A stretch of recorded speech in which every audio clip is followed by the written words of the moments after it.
Hey everybody, it is Stryker and Klein. We are backstage at night number 1 of the KROQ Absolute Almost Acoustic Christmas. That is Mathen. That is Brad. Cage the Elephant, everybody. Hello.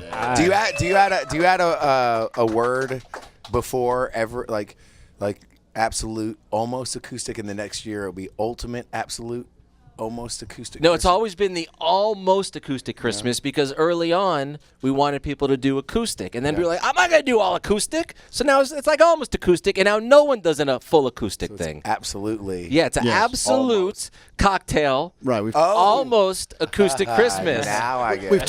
tied a vodka sponsorship to it. Nothing says the holidays Cage like the drinking. Absolute Elephant is I've hanging. been on the wine, so it went right over my head. Mathen, how the heck are you, man? I'm feeling well. I believe you are the secret weapon to cage the elephant. Let's make it not a secret anymore. Okay. That's what I want to Just do. make him the weapon. When did you two first meet? Brad and I think we met maybe around 2008 or something. We threw a rager party at one of our friends' house. It got broken up. The landlord actually walked in and was like, "Stop smoking drugs in my house." And he was talking about marijuana. So. Right. And then we went to Mathen's house. Yeah, like the Pied Piper. We just all walked, and the whole party walked 3-4 blocks down to my house. This was in Portland, Oregon. Okay. And There's some crazy parallels though that Mathen has with our band.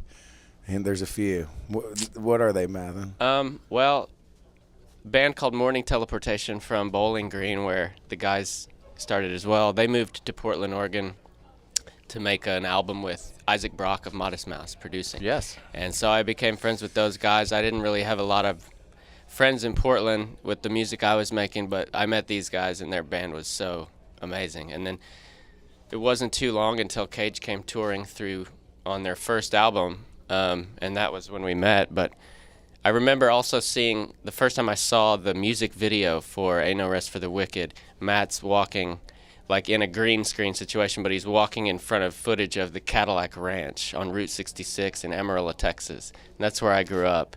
And I actually worked for that artist, Stanley Marsh, on those cars, so. Isn't that crazy?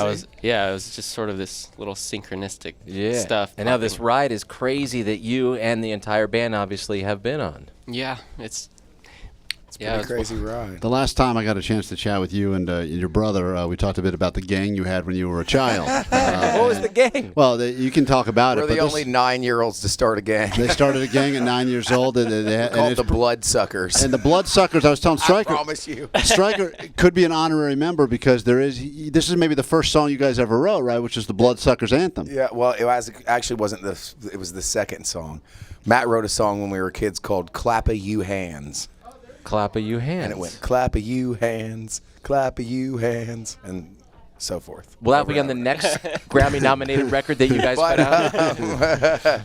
Yes, we're going to do Clap a You Hands on our next album. And also the Bloodsucker song, which goes, Bloodsuckers are our name, kicking is our game. Okay. So Got it. Very important information to know. a little ditty you might know from the charts. No, I don't know. It could be on the charts. I was very concerned about your health, and as we're all Cage fans, you had a very, very bad neck situation. Yeah. How are you feeling now, and what was the recovery like? I'm feeling about 30% there. Really? No. Oh, okay. About 90. Okay, good. I have about, good.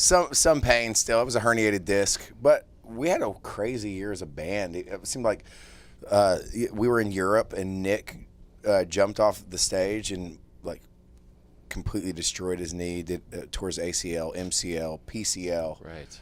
I know. And then shortly after I did my neck, then we were at doing another show in Vegas. And Matt fell off the stage mid-song, or right at the end of a song, and his leg went numb for 4 days. Was it hard to get an insurance policy as a band? Yeah. Yeah, I would imagine that would not That be ship fun. has sailed. The uninsured Cage the Elephant. It's got a nice ring to it. The absolute uninsured Cage the Elephant. That's what we're actually caged into. No insurance. So it's been a tough year with injuries and maybe personal stuff out in the world, but you persevere and then you work, and maybe that takes your mind off it. You know, I don't know if it actually takes your mind off of it, but I think we're learning to deal with all the things that happen. Like one of the things was Tiger Merritt from the band Morning Teleportation, who Mathen was talking about. He passed away tragically this year. Right. We had two other really close friends that passed away, along with family members, and you know, I think we're learning to cope with that in a healthy way. And I feel like it feels very positive right now to me. All right, I'm going to switch it up a little bit.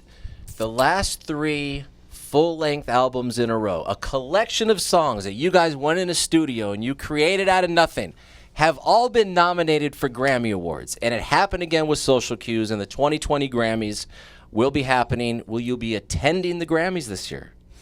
Yeah, we will. And where were you when you heard that you guys got nominated? I believe I was on my couch in my living room, probably binge watching Game of Thrones for the second time. Wow! If you win the Grammy, will you be thanking your shoes again? I didn't think my shoes. For some reason, I thanked Chance the Rapper. Yeah, that's right. I mean, I thought he did a great album that year, so it actually was very inspiring. No, we have to get our thank yous in better shape. We did not expect to win, No, and so we never wrote any thank yous at all. We just I actually threw the paper of the nominations in the air when we won. I was so surprised. I was like, woo! Threw it into the air and ran down the aisle. Do you ever if the award was going to be taken away from us if we didn't get there quickly? Did you ever send DMs to St Vincent when she won the year that you guys were nominated in the same category? Did you say, wait a minute, hold on, St Vincent? No, I think she deserved it. Yeah, That was an incredible record. She's very awesome. Yeah.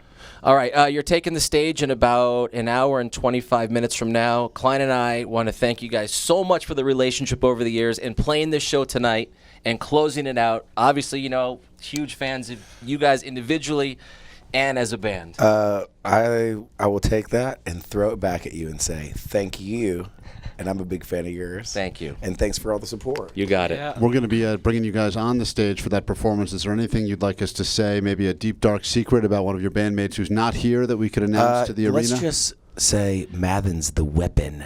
Mathen's That's where the weapon. That's where we'll expose. He the has secret. a weapon. He is the weapon. He is the weapon. He is the weapon. All right. Okay, you got it. Guys, thank you so much. We really appreciate it. The Cage Elephant. I'm Stryker. That is Klein. On the world famous KROQ and Almost Acoustic Christmas. See ya. Kisses and well wishes. Woo.